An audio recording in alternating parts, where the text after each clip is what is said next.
They must be scared stiff, just hoping that it sustains and that it works for them. When you sign them, especially since over the last 15 years, it's people who are responsible for their own material. And when you hear them the first time, you're hearing what they've been working on for 6 years. Right. But then, are they going to be able to do one when you say, okay, we now have 10 months to get another one ready? It's like guys writing a Broadway show, and you wonder if they got any more songs in them. If that's it. If these songs that they've been working on for 6-8 years. It's like George Burns says, you have to see. Years ago, there was a circuit where you could go from town to town and break in, and he said, and the way George Burns put it, he said you were allowed to get lousy before you got good, and that's very true. You can't do things overnight. You might look good, you might have all the energy, you might have all the pizzazz and everything, but to be able to do a competent, let's say, 30 minutes or 40 minutes on stage, you really have to know your craft. When do you think you got over the hump? When did you think you became... About 10 years. 10 years? It took about 10 years. 62 or 63? Yeah. Okay. I was reading something you said in 1952. I've been researching Tony Bennett. The more correctly you interpret a song, the more the audience will listen to you. That's right. That's right. The more sincere it is. If it's completely honest, the people believe you. And if they believe you, they're very entertained. You look at a lyric hard. I mean, you must really dig so deep. More than that, I like the music more than the lyric. Although some lyrics absolutely knock me out. Great craftsmen. I'll tell you, I'm a lover of great popular music, real crafty popular music. Songs like Mabel Mercy used to introduce, like the Jerome Kern song "Remind Me," and very good quality songs. And that's another thing that Mitch used to get bothered with me with, because I really went for the non-compromising attitude. I just said, let's just get the best material. I always feel that you should never insult the public. That's my personal feeling. I mean, I think, once again, that's what's created a longevity in my life, and I've been sold out right through the 35 years. I don't fill stadiums, but I don't care to. Those are just numbers to me. I like to, but to me, 2,700 people is a lot of people. I don't care what anybody says. Filling Carnegie Hall is a thrill. It's a fantastic situation. There's still a lot of people. It's almost 3,000 people for the evening. And as you go from town to town that way, it kind of, at the end of the year, it adds up to those big numbers. Right. Songs. I must have 35 of those 88 or 89 albums that you've done over the years. You always seem to find not the most popular song in a show. What does it take? What is the process? Do you dig up all these songs? How do you get to them? Well, I'm a tunesmith. Yeah. I look for songs. I'm an interpreter. And what I do is, I usually get the secondary songs. I mean, a good example is with the Umbrellas of Cherbourg. Everybody just heard, "If it takes forever, I will wait for you." Well, right away, everybody said, "Run in the studio and record that. That's a hit song." And I knew it was a hit song. But there was another one that was laying there that no one picked up on. It was called "Watch What Happens." And therein lies the history and the bulk of work that I've done through the years. I gravitate to the songs where the cream goes to the top. I find songs that I know over a period of time. In other words, there are famous stories like "Begin to Begin" wasn't famous until Artie Shaw, 7 years after the show. Artie Shaw made a record, and then it became a hit. I find those songs. I find the secondary songs that are really the standards, that are really the bread and butter of any record company, because in the long run, it's what sells year in and year out, not something that's obsolescent and you have to make up for it, and then you find out there's nothing but a bunch of trash somewhere. Where do you get the time? Where do you get the... Well, what else am I supposed to do? That's my job. Yeah. It's my job. I paint and I sing. That's all I do. And you listen to... I listen to everything. I just found a whole beautiful treasury chest of great new songs, a whole bunch. They say they're not writing great songs. That's a fiasco. There's some great songs being written today. Great songs. I argue with Edie about that. Edie Gourmet.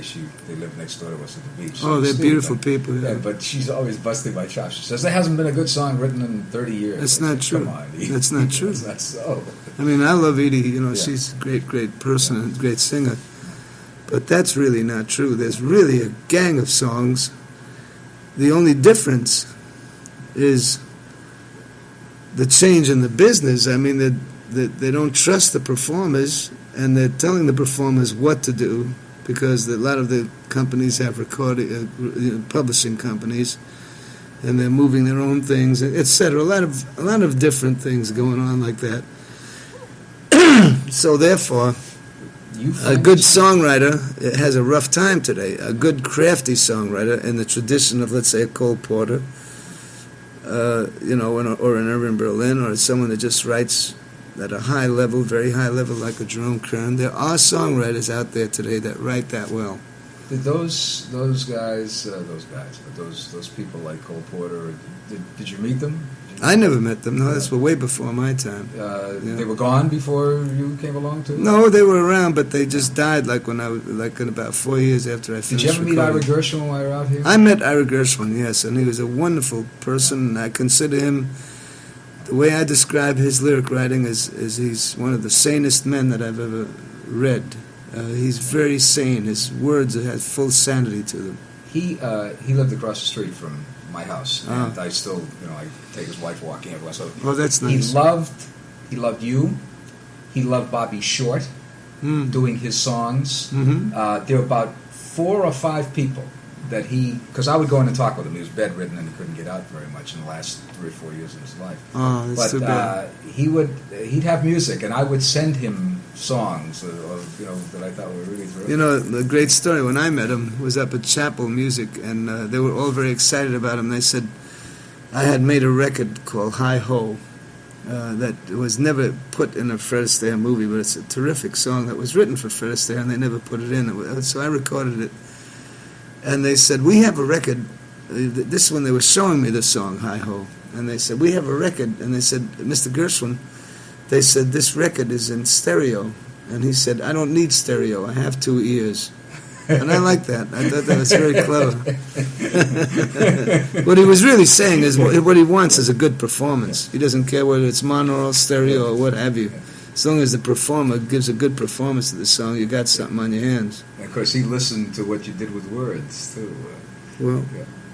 Who else? The influences on you? You mentioned Louis and Louis Mabel, Armstrong and Mabel Mercer. Yeah, Louis Armstrong is the main one. In terms of interpreting lyrics. Well, he invented jazz. He invented the whole art of popular music. He actually invented it. It'll be defined more and more as time goes on. He was the fountainhead. He was the one that made everything happen. There isn't any note or anything in popular music that's ever been done that Louis Armstrong didn't do before anybody else. He did everything. Miles Davis said that was the greatest influence. He says nobody understands how well he played the trumpet. He says. The greatest. There'll never be. He's like in the popular field. He's like Caruso in the classical operatic field.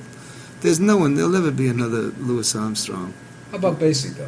What was your relationship? Well, Basie was a very good, philosopher. He was a great charisma on stage. All he had to do was just raise an eyebrow, and the whole place would ooh and ah and have fun with him. And he knew his secret was the economy of line. Just he really knew what to leave out. He didn't know he knew what was supposed to be in there, but he knew how to take a lot of it out and let the audience participate. He never had a microphone on his piano. Freddie Green never had a microphone on his guitar. And yet, they could be heard all over the hall, over that whole brass section. They knew just when to play, and they'd come in and the whole house would hear it. Did you have, I was a co-producer of an album that he did with Frank. We did a live album at the I remember that, years ago. Great album. And Frank had to get in such physical condition, he felt, because the band... It's hot. Really pushed you. It was hot. Was that for you too? It was hot, sure. Yeah. I didn't have to get in shape. No. I was the first, what you would call the first white guy that ever sang with Basie. I made that up. That's another thing I made up. I've had quite an adventure in the musical world. Well, I sang with Woody Herman, Stan Kenton, Duke Ellington, Count Basie. You can't ask for more than that. What was Ellington like? He was Louis Bellson put it the best way I've ever heard. He said, there were 2 philosophers, and Duke was the sky and Basie was the earth. And I thought that was very, very well put, because the way Shirley MacLaine is talking, Duke was talking like that his whole life. He just believed in this kind of universal attitude, the spheres and the whole infinity of the planet. And he thought way up in the sky, with the stars. And Basie was right on the ground. He was one of the guys. I'm on the board of directors of a group we're putting up a statue of Duke in How Central great. Park. I know, I've heard about that. I'm vice president. We just No had kidding. had Bobby Short out here last week. It's a few $100,000, and we're going to get that goddamn statue put up for I think that's Edward Kennedy magnificent. Ellington. Yeah. What a great statue. I saw that. I heard the about mock-up the of it. sketch. He's standing. He's leading the band with one hand and playing the piano with the other. Oh, boy. It's remarkable. It's going to be like 20 feet high. Oh, how like that. The corner great. of 110th Street and Fifth Avenue at the entrance to Central well, Park. there it is. See, that's you see, we're such a young country. We don't know what we have here yet, And out of all the music I've ever heard throughout the world, the music from the United States, the popular music of the United States, is tomorrow's classical music. And we have a foundation. In Russia, which is a lot older than we are, almost all the great symphonies are written by the folk music of Russia. And you have Shostakovich and Stravinsky and Tchaikovsky, and it's all based on the folk songs of Russia. And look at the folk songs that we have. We have Gershwin, Kern, Harold Arlen, Yip Harburg, Kurt Weill, even though he isn't American, he's German, but, he was so well produced here and presented here in such a great way. But there's so many, the Cole Porters and all the great composers of the 30s and 40s, which was the age of miracles and would never be repeated. I consider them the way the Impressionists were at the turn of the century, where they were kind of unknown, and yet you had Richard Rodgers, had people like that. We have the greatest popular music in the world. Well, bar none. The fact I'm a little, disturbed over the fact that we've gone the British way so much, because we had a colloquialism that was so fantastic that the whole world just fell in love with all of the Americans as a result of our music. Everywhere I go in the world, Japan, Italy, wherever it is, France, wherever I go in the world, I just came back from Australia. You just go into something like Dancing in the Dark or Body and Soul, Johnny Green's Body and Soul, Jerome Kern's All the Things You Are. Just one great song, popular American song, and people just go ape.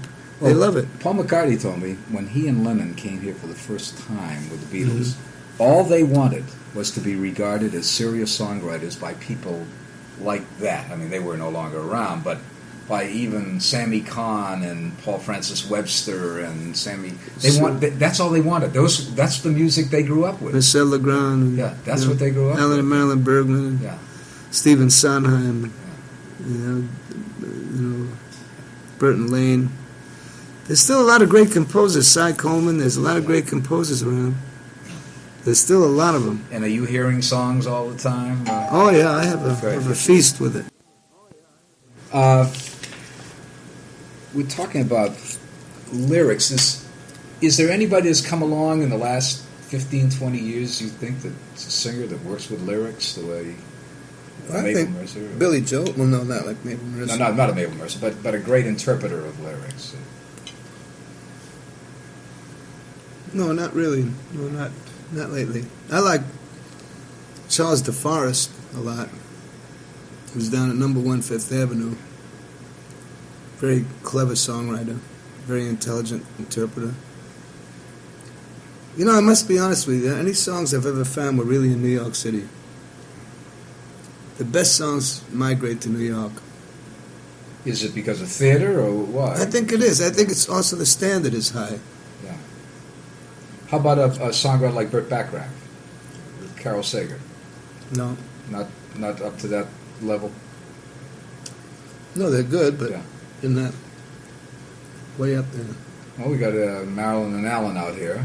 Yeah. They are magnificent. Yeah. Well, of course, they're going to write lyrics, too. It's all right. They work with all kinds of people. It's all right. Who cares how that happens, as long as they get the song comes out right. Well, when you did a song, you're the first guy I ever heard do "Lost in the Stars." Right. With a song like that, what was the methodology? How do you take it apart and do arrangements on it? Well, I've arranged every single record I've ever made. Musicians orchestrate it. I arranged the songs. And I was influenced by Art Tatum because of the way he made a production out of a simple little song. And he would dramatize it. That's how I got my style of dramatizing songs, through Art Tatum's piano playing. I was told to imitate musicians rather than singers. Because if you imitate singers in my day, I would have sounded like Dick Haymes, who knew who I liked very much. So I took my teacher's advice and imitated musicians. I love the way Stan Getz used to play and plays right now. And Art Tatum's piano playing. Between the two, I really formulated a style. I found out how to go about things. That was vocally, of course. Uh-huh. How about lyrically? You've done a combination of talk through some of it, sing through some of it. It's most unusual combination. Nobody's ever done that in pop music before. Yeah, I try to do things a little different, just so that give other singers ideas of how to go about things. I like to contribute as much as I can. How do you take care of your voice? You ever have any problems with it at all? No. I play a lot of tennis. That opens up my chest. And you need proper sleep. And you have to take care of yourself, eat good foods, be good to yourself.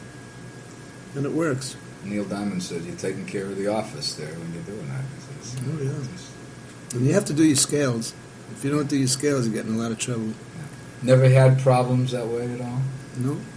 You ever have any doubts when things started to turn all rock and roll and all British in the mid-late 60s? Yeah, one time I asked, I went to Count Basie, I said, what should I do? I said, this is complete takeover. I said, what should I do?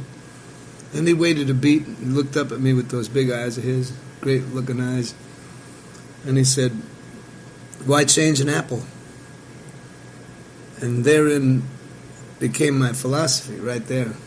I just said, God, I studied 30 years of craft. No one's going to tell me that it doesn't mean anything anymore. It took 30 years to learn my craft, so I may as well just, just show people what I know how to do now. The whole idea is to believe in yourself. You should never disbelieve in yourself, ever. You should be always confident, and you should eliminate all negativeness. Was it hard finding places to sing, or no? I was sold out, was right straight there, through. all the way it's just through. that I didn't want to compete. You see, my agent, by the name of Buddy Howe, invented rock and roll. He was the first one. Actually, Liberace was the first one to go into a big garden, Madison Square Garden, and that was his agent. And then they decided, hey, this is a good look at the gross here. This is an amazing gross. No one had ever dreamed, it was a far cry from when Jack Benny and George Burns were out pioneering from little towns, going from one town to another. So I asked Buddy, I said, what should I do? I said, all these acts are just filling up stadiums and everything. And he said, just keep doing what you've been doing right along. He said, don't even pay attention to it. And sure enough, I took that advice, and I've always played places like Carnegie Hall, like the Hollywood Bowl. They're very prestigious places. And I've always done well. And some people say that I took a turn, but I didn't. It was of my own choosing. I made 89 albums. I just wanted to stop recording for a while because I made a lot of good records that aren't dated, that don't sound dated, that have a timelessness about them. You got some favorites in that crowd? There are 3 or 4 songs that... I like the movie album that I made. Yeah. It's all different composers and orchestrators. And the Bill Evans albums. And there's a lot of favorites. I like all the records I made. Even at the beginning, when Mitch had me do a couple of novelty songs, like In the Middle of an Island and stuff like that, they were fun songs. I didn't mind them. So I've enjoyed my record career very much. I like all the records I made. You see, when you're working live, you can make mistakes, and there it is, But on tape, it's pretty hard to make a mistake on tape. Once a record is okay, and you say, okay, that's a good one, let's put it out. It sounds good 10 years from now, especially if you do it with great craftsmen like Percy Faith, Stan Getz, whoever, Herbie Hancock on the piano. You got some good records there.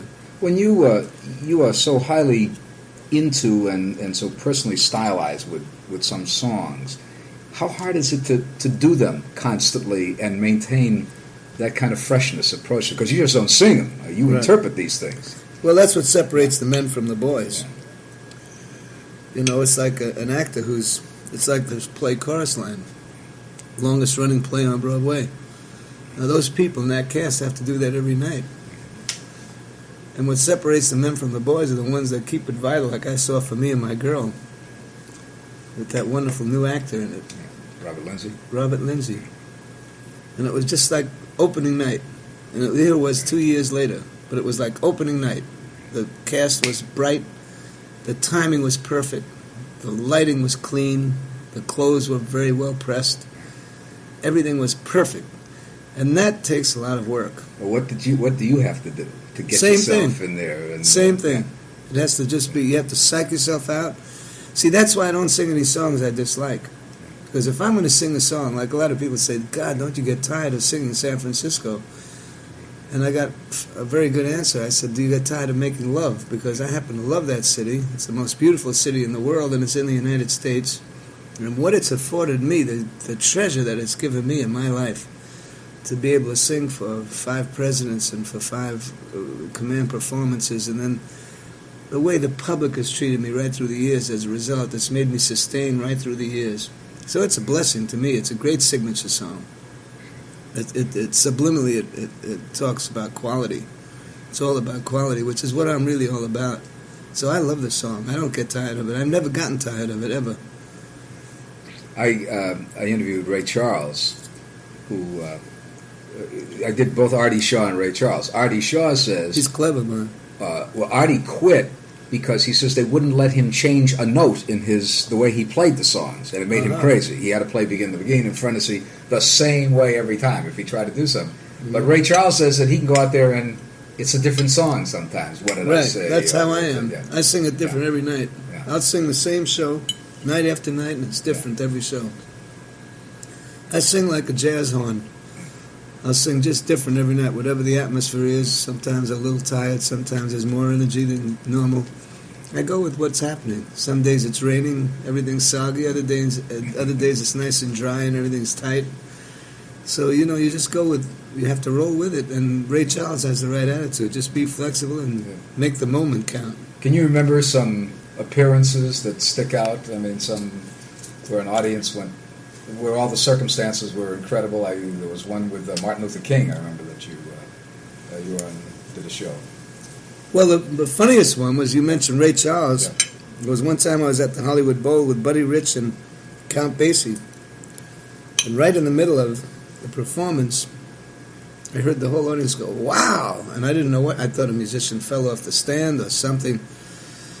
And I came off the stage, I said, what happened? They said, didn't you know what happened? I said, no. As I was singing Lost in the Stars, a falling star fell right over the bowl. Woo! So the next day, I had never met Ray Charles. And I was at the Beverly Hills Hotel, and I get a call from Ray Charles in New York. The operator said, Mr. Bennett, there's a Mr. Ray Charles on the phone for you from New York. I said, I'll take it. He says, Tony? I said, yeah. He says, how'd you do that? That's one of the great things that happened in my life. It was funny. I understand that the session with him was wild, too. I talked to a couple of guys. He's a great guy. Yeah. I love him. He has an attitude. He's got a terrific attitude. Well, he's professional. He shows up. He's very professional. If he says he's going to be there at 3 o'clock, he's there at 3 o'clock. And I admire that. I like professionalism, We kind of walked away from it in the 60s and 70s. Everybody thought it wasn't important anymore, and I just don't understand that. You have set up a whole, seems a guide of how to approach your craft and your business. I just like professional people. I think they're great. I respect them. I think they're magnificent. I used to remember Maurice Chevalier. He was very professional. He always showed up. He did his job. What was he like? He was the first one to learn anything. If 6 people were learning a script, he was the first one to learn it. because he stayed home and worked on it before anybody else. He was very professional, and I like people like that. Did you enjoy your brief fling in the movies? You did a couple of pictures. I loved it. I just did one film. The prize, was it? The Oscar. Yeah, and I met all these ex-Academy Award movie stars that were in the picture. There was a whole gang of them in the movie, and all these great character actors that I've always admired. But I don't have a passion to act. I consider it very boring. I love to watch movies. I love to watch them, but I wouldn't want to go through those kind of board meetings. I love to sing and I love to paint, and that's what I do. Will you get better as a painter? You're at a certain age. I hope so. That's what I'm trying to do. I'm going to try and get better as a singer too. You never stop learning. You see, you never stop. You never finish. It's always a perpetual studying. What do you do now to get better as a singer? Well, study music. Just study music. The more you study music,